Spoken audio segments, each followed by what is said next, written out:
It's trade season in the NFL, and the Chicago Bears are sitting in a very interesting spot just under 2 weeks before the trade deadline.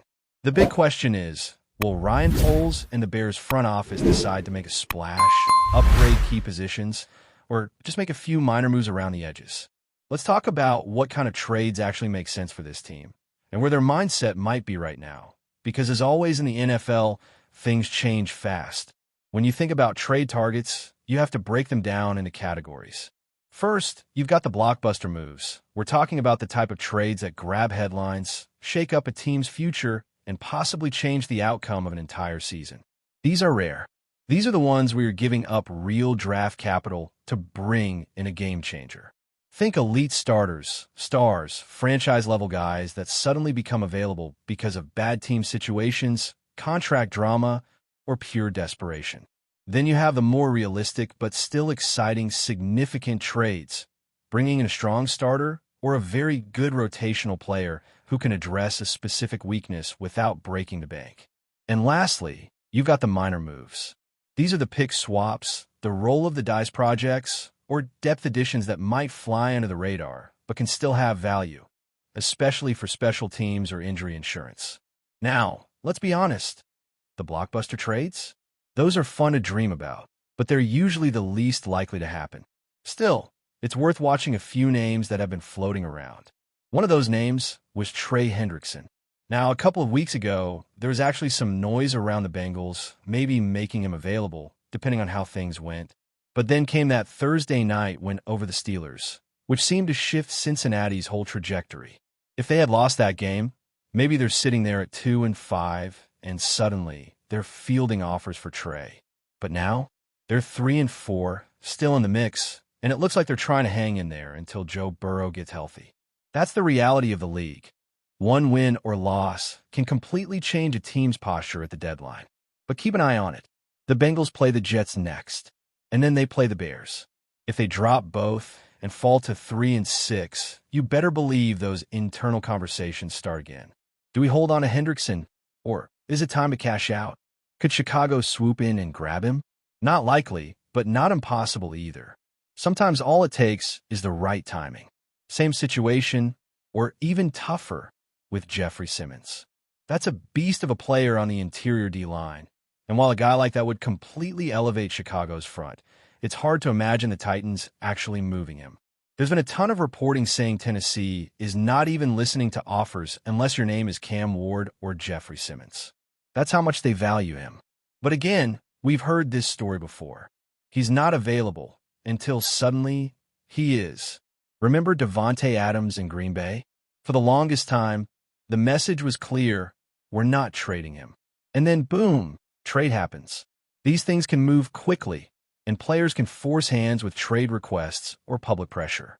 If, and it's a big if, Simmons became available, that's a move the Bears would have to seriously consider. His cap hit isn't even crazy this year. It's just over $10 million, which Chicago could almost absorb right now. They'd probably need to move some money around or rework contract for next year, especially since Simmons' number climbs over $20 million in future seasons. But again, that's a future problem. For now, it's not completely impossible, but not something you'd bet the house on either. Then there's Max Crosby. Now, this one feels like a long shot, and probably even more unlikely than Simmons. Earlier this year, there was a report that the Cowboys called the Raiders to ask about Crosby, and while that sent shockwaves across the NFL world, it was quickly shot down.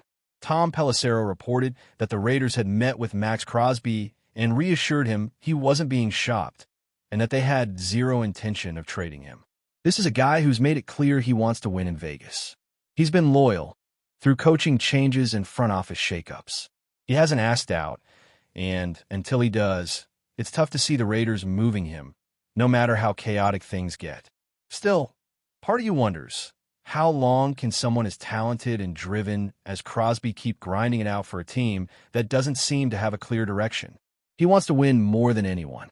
If Vegas continues to spiral, how much longer does he hold that line? For now, the answer seems to be, he stays put. One situation that hasn't gotten as much attention, but might be worth monitoring, is Quinnen Williams. There have been whispers Connor Hughes from SNY recently mentioned that the Jets could be looking at a second-round pick in return for Williams. That's not a small price, but for someone of Quinnen's caliber, that's a number that'll get teams interested, especially ones with cap space and long-term flexibility. Hughes even added that Williams might be unhappy. And honestly, can you blame him? That team has been underwhelming, and when your defense is balling out and your offense can't get a first down, that kind of situation wears thin on any star. Financially, Williams' deal is very manageable. His cap hit this year is around $10 million and dropping each week. The Bears could fit that in almost immediately, and future numbers aren't outrageous either, around $20 million next season, with a clear out after the following year. Again, that's something you figure out in the offseason. For now, Quinnen Williams next to Jervin Dexter, that's a scary duo, a real upgrade. And if the Jets are actually open to moving him for a second, it's a move worth considering. Now, of course, all of these blockbuster deals are high risk, high reward, and probably not where the Bears are leaning right now. The team isn't necessarily one move away from contention, unless they go on a little streak before the deadline and feel they've got something cooking. But that's how quickly the mindset can shift. Win 2 in a row, get to 6-3, and suddenly, a move like Quinnen Williams starts to feel like the missing piece. The NFL is a fluid league. Today's cautious GM can become tomorrow's aggressive buyer. That's why these next 2 weeks are crucial. If you're asking right now, today, whether the Bears should make a blockbuster move, the safer answer is no. It just doesn't feel like the right time. But if they go out and stack wins before November 4th, everything could change. Suddenly, you're not just building for the future. You're taking a swing in the present. That brings us to the next category, significant trades. Not quite the same fireworks as the blockbusters, but still moves that matter. These are starting caliber guys, maybe young players who haven't totally clicked with their current teams, but still have upside and can contribute right away. For example, someone like Jermaine Johnson. He made some waves on social media recently with the classic, "I'm not leaving Wolf of Wall Street" meme, which got everyone talking. Was he trying to send a message? Did the Jets tell him he's staying? Turns out, yes. He spoke to reporters and confirmed that both sides want to make it work. That could always change, but for now, it seems like he's staying put, which is too bad because Johnson might have been one of the more intriguing names out there. He's still young, he's flash potential, and his contract is super reasonable. No panic extension needed, no long-term risk. Even if it was just a rental, say, for a 4th-round pick, it would have been a calculated bet with some real upside. So while these names are floating around, and Bears fans are rightfully dreaming of adding a big-time talent, the reality is that the front office has to walk a tightrope. Make the wrong move at the wrong time, and you could set the rebuild back. But find the right deal, the one that makes sense on the field and on the books, that could change everything. And that's what makes this time of year so compelling. Every front office is evaluating not just their roster, but their direction. Are we buyers or sellers? Is this the year to push in or the year to stockpile picks? For the Bears, that answer is still being written. But the calls are being made, the names are being discussed, and the window is wide open for something to happen if the right opportunity presents itself. Now that we've covered the big names and the dream scenarios, let's shift the focus to something a bit more grounded. The kinds of trades that are far more likely to actually happen. Because while blockbuster deals always dominate the headlines, it's often the more calculated, less glamorous moves that end up making the biggest difference by the end of the season.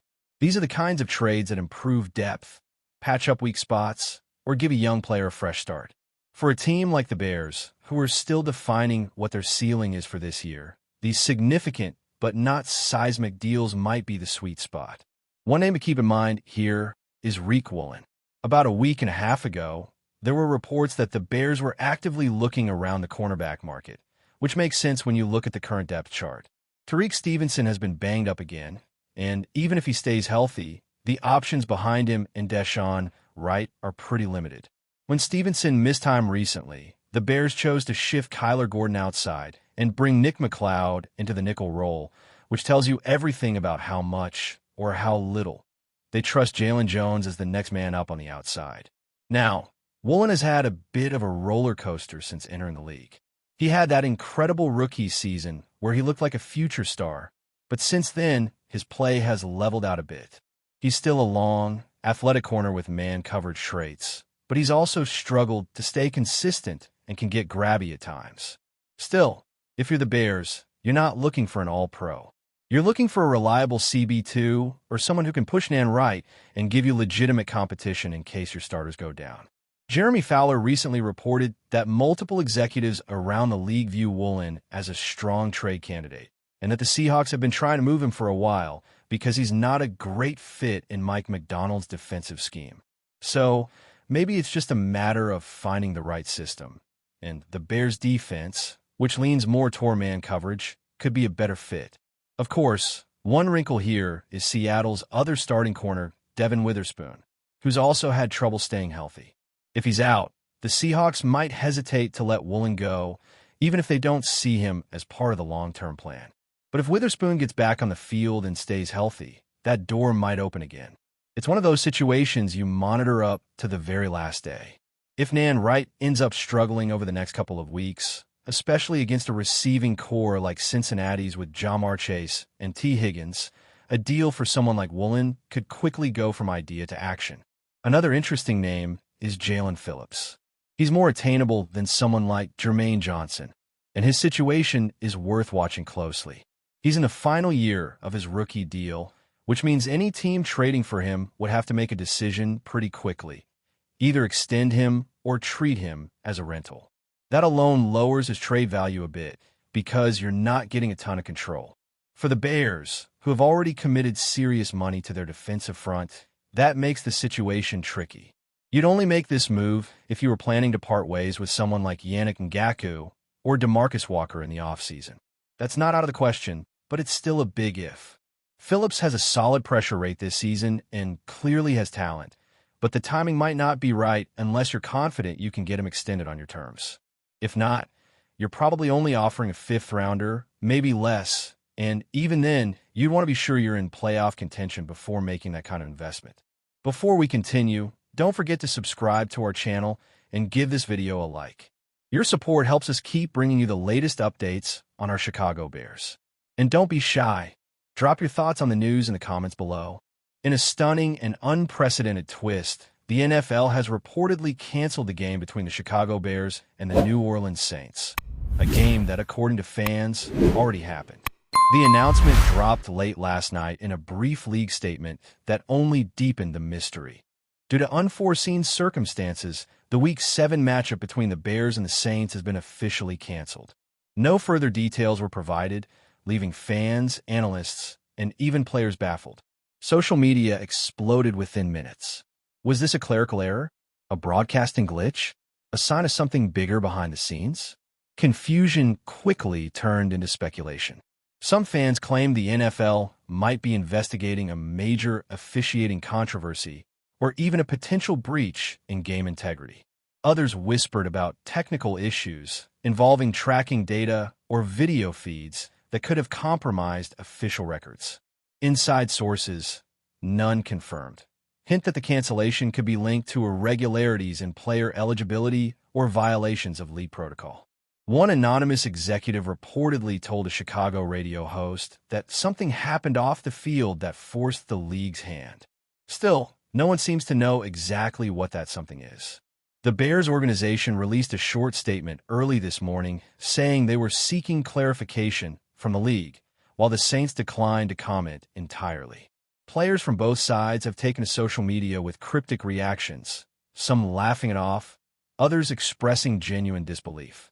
Fans who attended the game in person are particularly furious, pointing out that they witnessed touchdowns, penalties, and post-game interviews. How do you cancel a game that already happened? One fan wrote on X, echoing the sentiment of thousands. As the NFL remains silent, theories continue to spiral, from data corruption in the league's official record systems to more far-fetched talk of replay controversies and internal power struggles. Whatever the truth, the Bears-Saints ungame has already become one of the strangest stories in recent NFL history, leaving everyone wondering if the league can simply erase a matchup from existence, or if something far more complicated is at play. That's it for this update. If you enjoyed the video and want to stay updated with exclusive news about our Chicago Bears, be sure to subscribe to our channel and hit that like button. We can't wait to hear your thoughts in the comments. See you in the next video.